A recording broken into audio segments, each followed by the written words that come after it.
What's up everyone? Alex here. Over the past several years, the visual novel genre has had quite a resurgence. Games such as Dream Daddy, Hatoful Boyfriend, and Danganronpa have made many players aware of the genre's existence. And while I've played and enjoyed many visual novels, I've never once actually reviewed one in my many years of reviewing video games. It's during this visual novel renaissance then, and at a friend's insistence, that I decided to play and review my first game from the long-running science adventure series. I'm of course talking about Steins Elite, a game that's attempting to attract newcomers to both the genre and the series by incorporating elements of the anime with the storytelling of the original game. But how does this divergence fare in this world line? Put on your VR headset and boot up that phone wave as we take a trip back to the Akihabara of 2010 as we review Steins Elite hours later.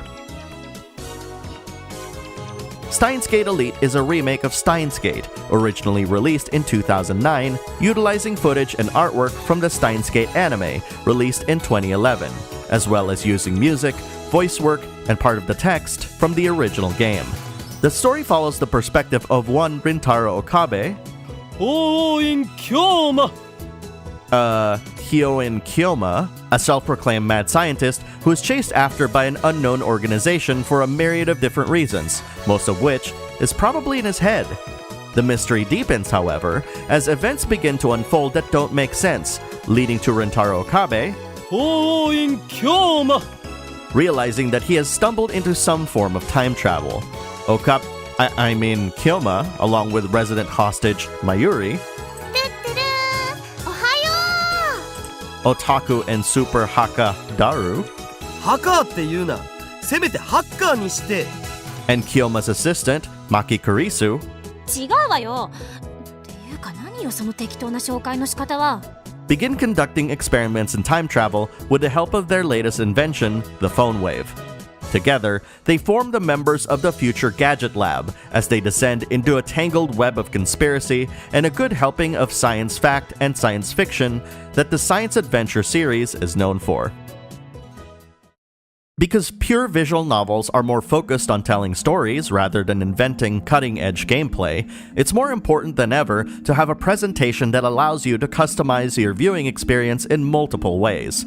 Unfortunately, the options provided aren't quite clear as to what each toggle does, with no help text indicating what each setting actually affects.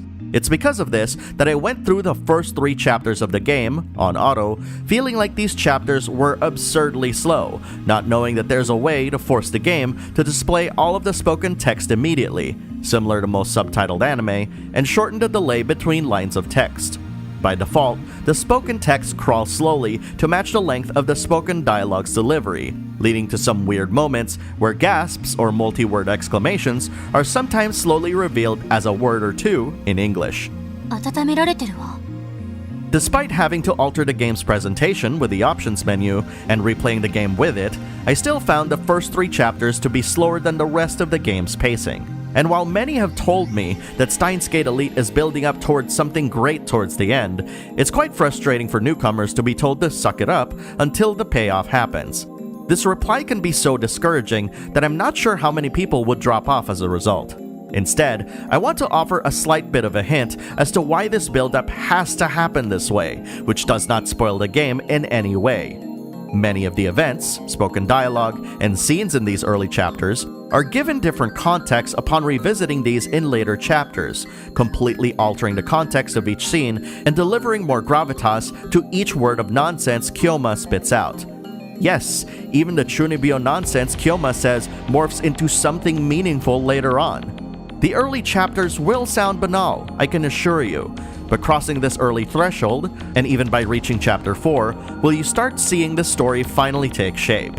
And while this is yet another way of urging newcomers to hang in there, I promise that the payoffs begin shortly upon starting said chapter. It's as though this blind faith parallels Okabe's own journey through the story. By the end, Okabe is a very different person from the moment the story begins, and the game does a wonderful job of depicting this change in the many chapters the story unfolds in. While almost completely unrelatable in the beginning for me, Okabe's character development made him feel more human by the time the last chapter played, and by then, you'll feel a strong sense of kinship towards him.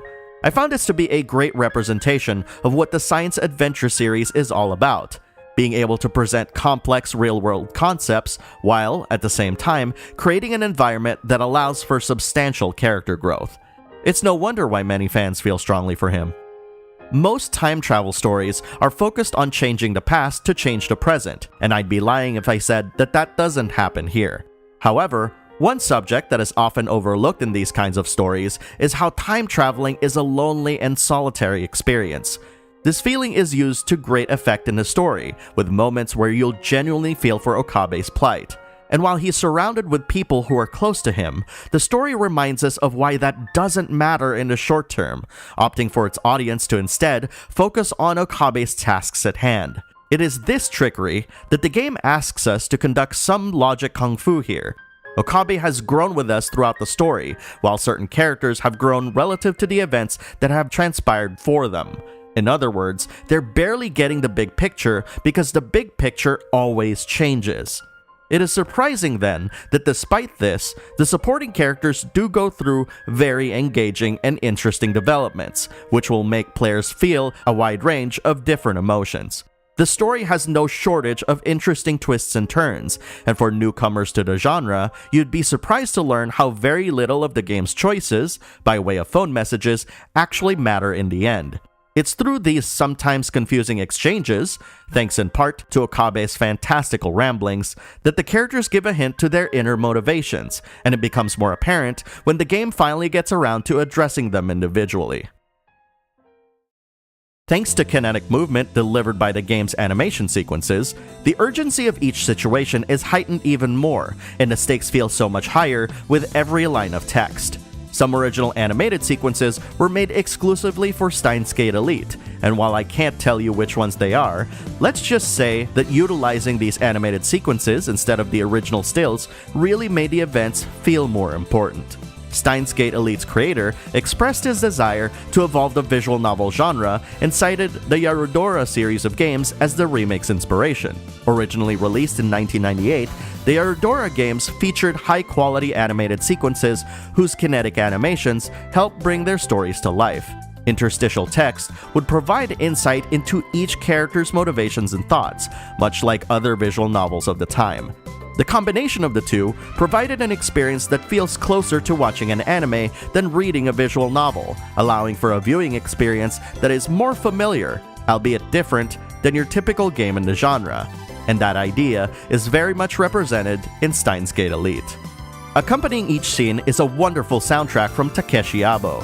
While there was one piece of music that sounded like it could have been lifted straight from the Zero Escape series, some of the more impactful songs play around one central theme.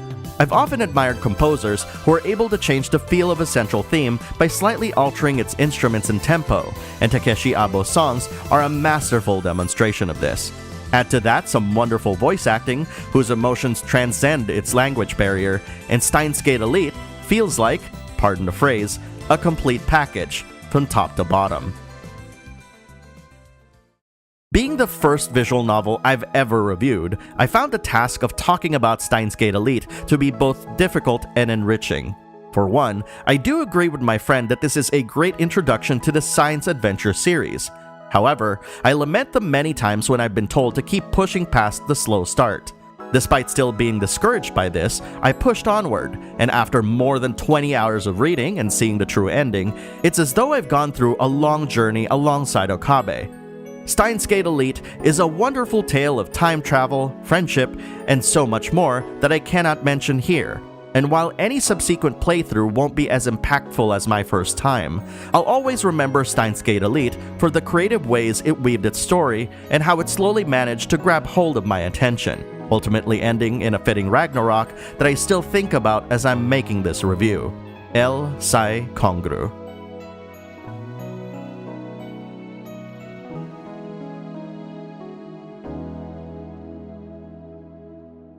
I'd like to take this opportunity to thank the people whose Twitter handles are shown here. This is one of the most challenging reviews I've ever written, and it is through serendipitous conversations with them that I was able to help focus on what I really wanted to write about. Thank you very much for your help.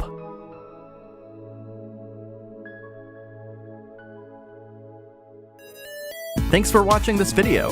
If you like what you watched, please consider supporting me by liking and sharing the video, posting a comment, and subscribing to the channel. Don't forget to click the bell icon so you won't miss any of my new videos. Also, follow me on Twitter at @MyBacklogBattle for the latest updates on upcoming videos, or to just chat about video games. Thanks for stopping by, and let's all have fun playing video games.